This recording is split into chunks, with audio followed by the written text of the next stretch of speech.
ฮัลโหลสวัสดีค่ะทุกคนวันนี้เรามาทำคลิปวันนี้นะคะเราจะมาทำคลิป reading your assumptions กันนะคะซึ่งมันเป็นคลิปที่เป็นเทรนด์ที่เมืองนอกเขาทำกันแบบสัก 3-4 เดือนแล้วอะไม่ก็นานกว่านั้นแล้วให้คนทางบ้านเนี่ยส่งมาว่าคิดว่าเราเป็นคนยังไงมีสมมติฐานเกี่ยวกับเรายังไงบ้างเดี๋ยวเรามาอ่านกันตื่นเต้นนะเนี่ยเยอะมากเยอะแบบเยอะมากมีคนบอกว่าพี่เจจะต้องบ้าแน่เลยบ้า ต้องมีแฟนแล้วแน่ๆเลย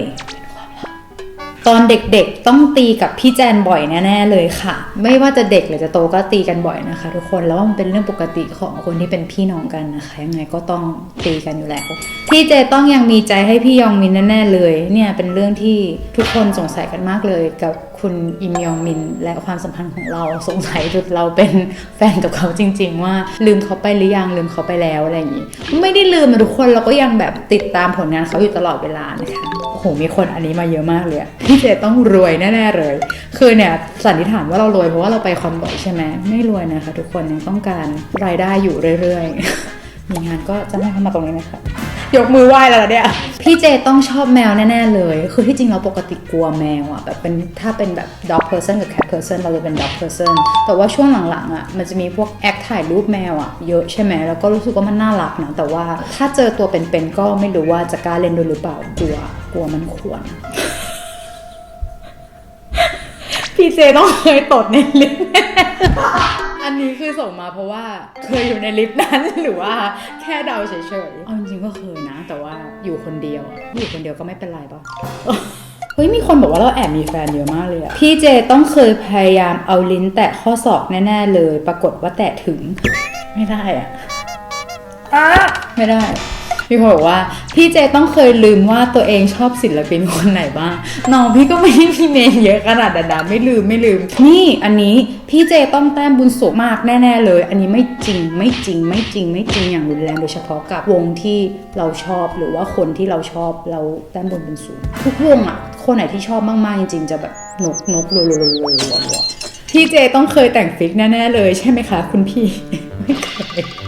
แต่งไม่ได้แบบไม่สามารถทำอะไรแบบนี้ได้แล้วก็รู้สึกว่าการแต่งฟิกไม่ใช่เรื่องง่ายพี่เจต้องเรียนเก่งเคร่งเรื่องการเรียนดีตั้งแต่อนุบาลอะไรแบบนี้เฮ้ยเราแบบมีลุคเป็นคนแบบว่าเรียนดีอะไม่จริงนะคะเพราะว่าตอนเด็กๆไม่ค่อยตั้งใจเรียนอนุบาลนี่จำไม่ค่อยได้แล้วอนุบาลจริงๆใครก็คะแนนดีป่ะหรือเปล่าจนตอนม.2 ปลายๆเริ่มชอบเจป๊อปเริ่มชอบคัตตุนที่เคยพูดถึงไปในคลิปเปิดกุของติ่งใช่ปะแล้วก็เคยขอพ่อไปเที่ยวญี่ปุ่นสมมติว่าประกาศผลสอบวันที่1ใช่ไหมเราบินวันที่2เว้ยแล้วเราก็กังวลอะคือที่จริงมันไม่ตกหรอกก็เลยฟิต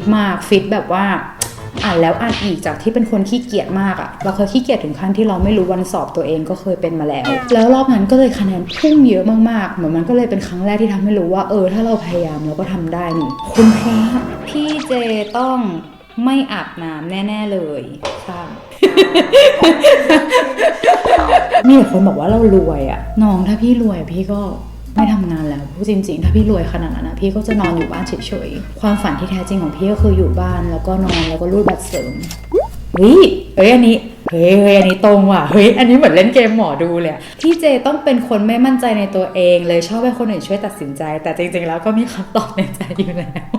ก็เป็นคนมั่นใจในตัวเองนะคือไม่ได้เป็นคนแบบว่าคิดว่าเราไม่ดีเราด้อยหรืออะไรขนาดนั้นนะแต่ว่าบางทีเวลาที่ตัดสินใจในเรื่องที่ไม่ได้เกิดขึ้นบ่อยๆก็จะไม่ค่อยมั่นใจในการตัดสินใจตัวเองเท่าไหร่แบบเป็นคนคิดซีนาริโอเยอะจะคิดไปไกลมากคิดไปแบบว่าซอกแซกแบบว่าเชื่อมโยงหนักมากๆอะไรอย่างเงี้ยเลยต้องการให้เพื่อนมาช่วยฟังซีนาริโอเหล่านี้ว่าแกคิดว่ายังไงอะไรแบบนี้แล้วก็ช่วยกันตัดสินไปเรื่อยๆพี่เจต้องเพื่อนเยอะแน่เลยเพื่อนเนี้ยก็มีแต่คนบอกว่าเราเพื่อนเยอะนะเราว่าเราคนรู้จักเยอะแต่เราไม่ได้เพื่อนเยอะมันต่างกันนะคนที่รู้จักเราจริงๆสนิทกับเราจริงๆหรือว่ารู้เรื่องเราจริงๆอะไปมาเราไม่ได้เยอะขนาดนั้นนะก็คือรวยอะทุกหน้าที่เปิดมาแล้วต้องมีรวยอะอันนี้มันจะไม่มีใครไม่เคยบอกว่าพี่เจต้องเคยเล่นไฮไฟฟ์แน่เลยหรือว่านี่ถามดักแกวะเคย High Five MySpace MSN BB Story Thai แล้วก็ได้เพื่อนจาก Story Thai มาเยอะมากเลยนะแล้วทุกวันนี้ก็ยังเป็นเพื่อนกันอยู่แบบใน Facebook อะไรแบบเนี้ยพี่เจต้องเคยไปเที่ยวมารอบโลกแล้วแน่เลย ยังน้องพี่อายุเท่านี้เอง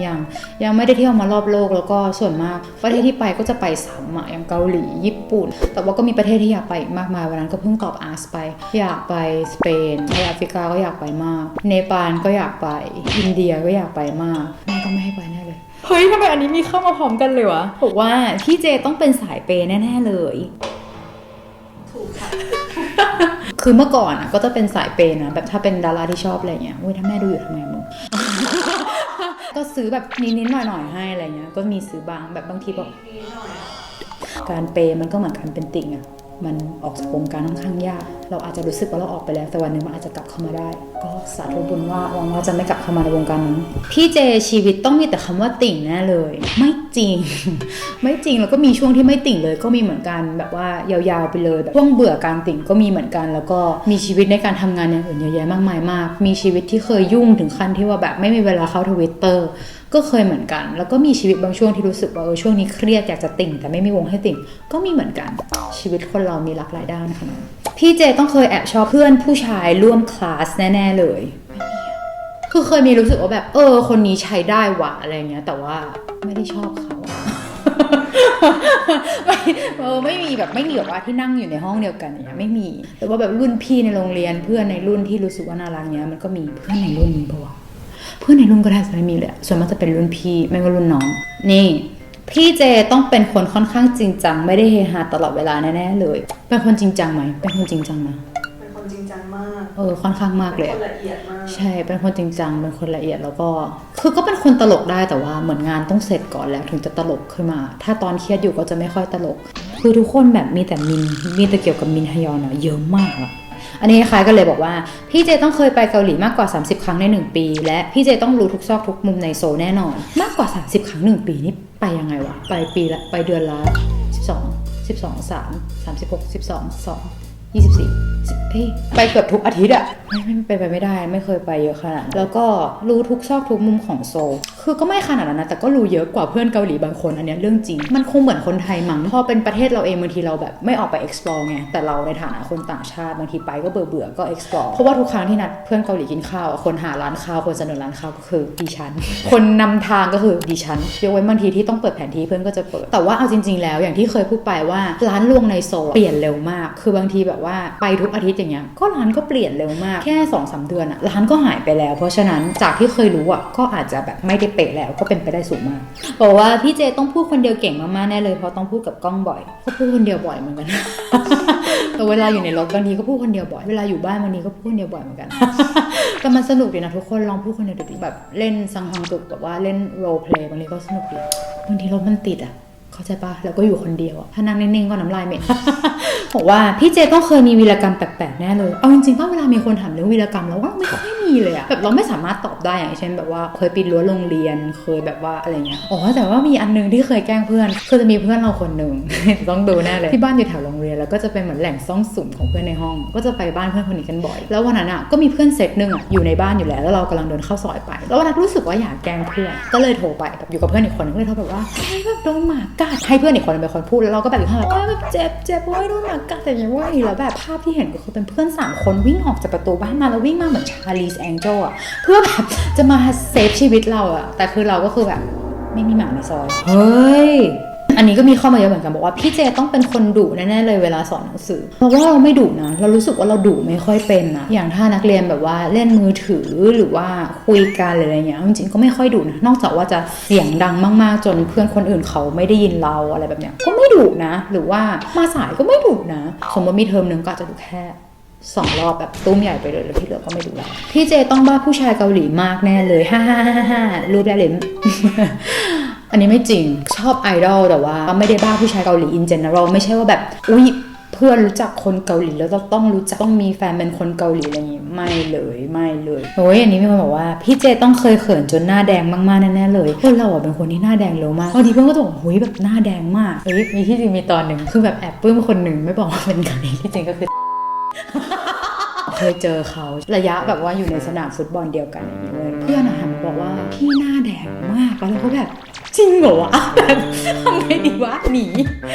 พี่เจต้องเคยอยากผอมชัวร์แต่ตอนนี้ก็สวยแล้วนะมีการชม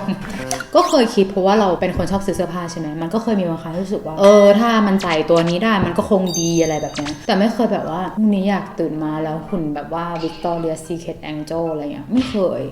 ไม่ได้แบบตื่นมาแล้วไม่มีความสุขกับรูปร่างตัวเองหรืออะไรเงี้ยไม่เฉยพี่เจต้องเคยลองถ่ายรูปมุมเดียวกับพี่มอนแน่ๆเลยพอน้องก็เคยลองถูกต้องเคยลองทำไม่ได้ยากมากคอเกือบหลุดวันนั้นทำไม่ได้งงมากเป็นเหมือนแบบปริศนาเป็น literally believe it or not งงพี่เจต้องเป็นคนโลกส่วนตัวสูงแน่ๆเลยสูงแบบไม่รู้ตัวก็จะมีบางโมเมนต์ที่ไม่อยากคุยกับใครเลยอยากอยู่คนเดียวอะไรเงี้ยพี่เจต้องเคยโดดเรียนแน่ๆเลยเคยแต่ว่าของเราจะไม่ใช่โดดแบบว่ากระโดดข้ามรั้วออกไปอย่างนั้นอาจจะเป็นแบบว่าวันนี้ขี้เกียจไปหรือว่าวันนี้มีธุระอื่นต้องไปทำอย่างเงี้ยเคยแต่จะไม่เคยแบบว่าโอ้โหย่องออกจากหลังห้องอะไรเงี้ยไม่เคยเป็นคนทำความชั่วไม่ค่อยขึ้นถ้าอยากจะทำเรื่องอะไรแบบนี้เมื่อไหร่จะต้องแบบโดนจับเร็วมากไม่รอดไม่เคยผ่านไม่ได้อะเฮ้ยอันนี้เศร้าจังพี่เจต้องเคยคิดจะเลิกทำ YouTube แน่ๆเลยอันนี้จริงเคยคิดจะเลิกทำ YouTube เพราะว่าบางทีมันกดดันพอเรามาอยู่ตรงเนี้ยมันก็เป็นสปอตไลท์หนึ่งถึงไม่ใช่ว่าทุกคนในโลกนี้จะรู้จักเราอะเรื่องนี้รู้สึกอย่างนี้ก็พูดออกไปไม่ได้หรือว่าเรื่องนี้ไม่เห็นด้วยก็พูดออกไปไม่ได้ในบางครั้งก็อึดอัดนี่มีคนบอกว่าแสดงว่าต้องเป็นเด็กอักษรแน่เลยน้องคนนี้ต้องเคยอยากร้องไห้ในวิชาวรรณคดีไม่จริงเราชอบวิชาเล็กมากๆชอบแบบว่าอินอะบางทีเรื่องบางเรื่องถ้าเราไม่ได้เรียนวิธีการ analyze เราก็จะไม่รู้ว่ามันมี message ต่างๆซ่อนอยู่แล้วมันสนุกมากพี่เจต้องชอบล้างห้องน้ำเงียบๆทำไมอ่ะเพราะว่าชอบพี่ฝ่ายเนี่ยแหละการที่เมนเราเป็นยังไงไม่ได้หมายความว่าเราต้องเป็นแบบเขาถูกไหมพี่ไม่ได้เป็นคนขยันในการทำความสะอาดขนาดนั้นเราก็เลยต้องเติมเต็มกันและกันถูกปะถ้าเราขยันทำความสะอาดพี่ฝ่ายจะทำอะไรวันๆมีคนบอกว่าพี่เจต้องมีเลขบนตราช่างน้อยกว่าที่คนอื่นคิดแน่ๆเป็นคนที่เรียงคำถามได้เก่งมากเลยอะในการที่จะถามน้ำหนักช่าง มีคนคิดว่าเราสูง150ทุกคนเราสูงเกิน150พี่เจต้องบลักอุกปักอูเรือเงียบแปลว่าอะไรวะใช่แน่ๆเลยน้อง นี่มีคนบอกว่าพี่เจต้องรู้จักคาเฟ่ในเกาหลีเยอะมากๆแน่ๆเลยอันนี้เป็นหนึ่งในความเข้าใจที่ผิดของหลายคนเราไม่ได้เป็นคาเฟ่ฮอปเปอร์เลยนะเน้นรสชาติค่ะพี่เจต้องแอบคบเงียบๆกับคนในวงการเงียบใครวะนึกออกแล้วว่าเคยโดนเรียนไปทำอะไรอันนี้คือขอพ่อเลยด้วยเพราะว่าอยากไปดูก๊อกไม้เมื่อก่อนสยามเซ็นเตอร์จะมีตู้ปลาอยู่ตรงชั้น4คนเยอะมากเยอะแบบว่าไม่เห็นน่ะมองไม่เห็นอุตส่าห์โดนเรียนไปชอบไม้มากชอบไม้ด้วยเลยตอนที่เราเรียนอักษรอะไม้อยู่บาลักแล้วก็เจอบ่อยมากเวลาเจอเขินมากไม่เคยกล้าเข้าไปขอถ่ายรูปเลยแล้วตอนมันเกิดเพื่อนก็เลยเคยไปขอคลิปมาให้แบบว่าแฮปปี้เบิร์ธเดย์อะไรอย่างเงี้ยก็วันเกิดวันเดียวกันก็แฮปปี้เบิร์ธเดย์ครับขอให้มีความสุขมากครับก็เจที่ใดก็ขอให้สมหวังไปนะครับใครก็ตามที่จัดการที่เรารักไหมเราไปด้วยกันไม่ได้ค่ะก็คือเพื่อนทั้งกลุ่มบอกว่าพี่เจต้องถูกหวยแน่เลยเราเป็นคนไม่ค่อยซื้อหวยเลยทุกคนแต่ว่าเคยแบบว่าไปชิงโชคอะร้านขายเฟอร์นิเจอร์แห่งหนึ่งแล้วถ้าเขาแรนดอมเราได้ก็จะได้โซฟาไปซึ่งโซฟาเซ็ตหนึ่งแพงนะเว้ยแบบเกือบแสนกว่าเลยแล้วตอนเขาประกาศอะพี่แจงก็บอกว่าเจแน่ๆเลยเพราะว่าเขาแบบคุณปักอุกปักอ่านชื่อเราไม่ได้เพราะชื่อเราอ่านยากไงแบบคุณเป็นเราเลยก็ได้โซฟาก็คือโซฟาที่บ้านทุกวันนี้สุดท้ายนี้ก็คือจะชอบมีคนบอกว่าพี่เจเป็นแฟนกับพี่ฝาแน่ๆเลยก็ในเมื่อทุกคนเดากันมาขนาดนี้แล้วเราก็ไม่อาจจะปฏิเสธความจริงปล่อยไปตามหัวใจค่ะทุกคนถ้าจะเชื่อแบบนั้นเราก็ยินดีก็ขอบคุณทุกคนที่ส่ง assumption เข้ามาร่วมสนุกกันนะคะสนุกสนานมากๆกับการอ่านนี้แล้วเรามาเล่นเกมกันอีกแล้วก็ไม่ได้พูดคำนี้มานานมากแล้วอย่าลืมกดไลค์คอมเมนต์แชร์ subscribe แล้วก็กดกระดิ่งด้วยเดี๋ยวนี้มันชอบไม่เตือนนะทุกคนลืมกดกระดิ่งไว้เจอกันในคลิปต่อไปนะคะทุกคนบ๊ายบาย